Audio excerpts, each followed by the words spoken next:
Salam sejahtera semuanya. Apa kabar Anda semua yang sedang menonton video ini? Diharapkan Anda semua berada dalam keadaan yang baik-baik dan sihat sejahtera. Berita hari ini, Syabas Kedah kata Mufti Pulau Pinang. Mufti Pulau Pinang Datuk Seri Dr. Wan Salim Wan Muhammad Nur mengucapkan syabas kepada Kerajaan Kedah kerana mengambil serta melaksanakan pendirian tegas menamatkan sepenuhnya semua operasi premis perjudian dan loteri di negeri itu. Wan Salim berkata, pengharaman judi dan minuman arak ke atas umat Islam sudah dinyatakan secara jelas dalam kitab suci Al-Quran Surah Al-Maidah 90 hingga 91. Beliau menjelaskan sebab pengharaman itu sebagaimana dinyatakan dalam ayat sama ialah arak dan judi diperalatkan oleh syaitan bagi mencetuskan perseteruan serta kebencian dalam kalangan anggota masyarakat selain menghalang mereka daripada mengingati Allah dan menunaikan solat.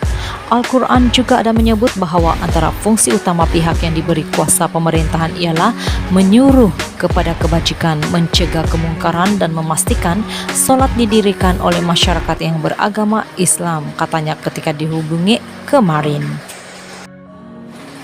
Media semalam melaporkan semua operasi premis perjudian dan loteri di Kedah ditamatkan sepenuhnya kemarin susulan keputusan kerajaan negeri itu tidak lagi memperbaharui lesen perjudian yang tamat tempoh pada 31 Disember lalu.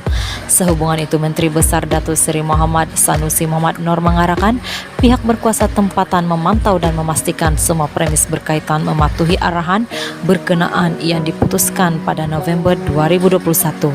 Mengulas lanjut, Wan Salim berkata, bagaimanapun terdapat dua perkara berkaitan yang perlu diberi perhatian dalam isu terbabit.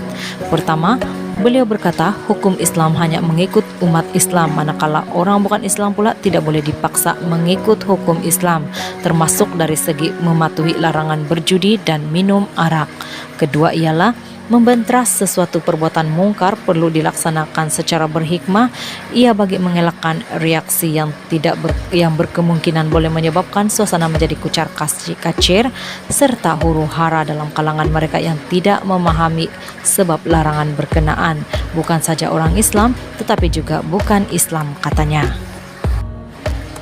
Beliau menekankan orang Islam mesti dilarang mengunjungi premis berkenaan dengan penguatkuasaan peraturan yang ketat dan tegas.